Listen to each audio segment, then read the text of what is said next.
Next, let's talk about my cooler. Now in this van, I don't have an actual refrigerator. I choose to just pack ice everywhere I go. And I do this in a Kong cooler. Now, if you're not familiar with Kong, basically all you need to know is that it's just like a Yeti, only better. And the reason that it's better is because it has some very unique features. And so, for example, in addition to being a cooler, you can kick out one of the handles, take a food grade cutting board that's designed for this cooler,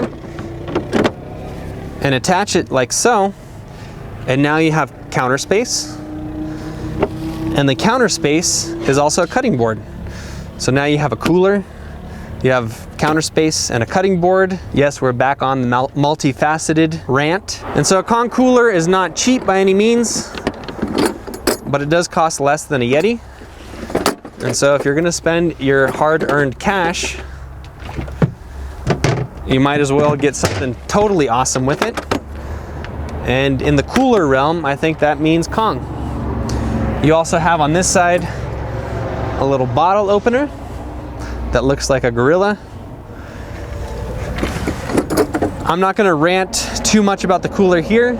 If you're interested to find out more, again, I have videos about all this stuff. This last summer, I also did a Kong ice challenge. So I loaded a bunch of different Kongs with ice to see how long it would last. And the results were very surprising. I'm not gonna ruin them for you, so go and watch that video.